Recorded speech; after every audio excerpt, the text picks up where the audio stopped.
Lace up your running shoes. The 2014 Guam International Marathon is closer than you think. Set for Sunday, April 13th, it's Guam's premier international sports event attracting athletes from all over Asia, the United States, and even here at home.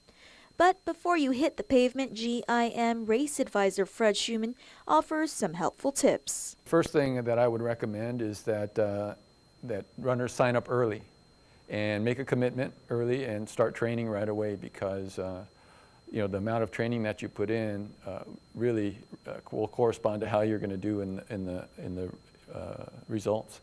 And before you start tracking the recommended 55 miles per week, Schumann says invest in a good pair of running shoes. Footwear is probably the most important, I believe it is the most important piece of equipment that you can purchase for your run. And so I would go to a store that has runners that know how to properly fit you into a pair of running shoes. People have different feet, they have different ways of running.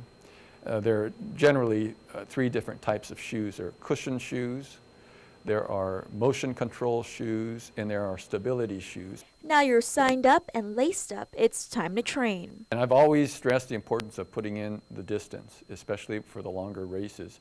The long run is the most important part of your training for the marathon, especially the marathon and the half marathon. The other tips, such as staying hydrated, eating balanced meals, taking ice baths to let the muscles recover, all of those tips, the typical tips that you'll see in running magazines, I would follow.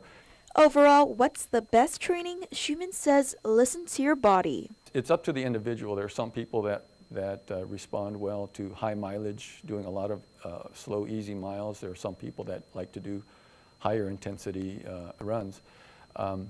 But for a first-time runner, I really recommend that you train for distance instead of time. You want to be able to finish the event first. That's the most important goal. And then once you feel comfortable with the ability to finish the event, then one can concentrate on picking up the speed by doing a little bit of speed work every now and then. But how about headphones? Although some people find running to music motivating, Schumann advises against them. Aside from safety issues and not being aware of your surroundings, headphones are not permitted in the upcoming Guam International Marathon. It's better to be in tune with what you're doing instead of tuning out with the music, because your training really involves being in tune with your body, listening to your breathing, monitoring your internal temperature and all that. That's very important. When you're tuning out with music, you may not be as aware of what's going on during your training.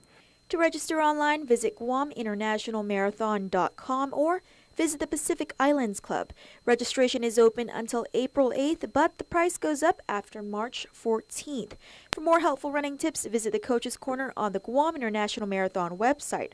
Also like their Facebook page, Twitter, and Instagram for daily updates and chances to win free gear, including in-training t-shirts. With this week's Health Check report, I'm Crystal Paco. Health Check is presented by Island Cancer Center.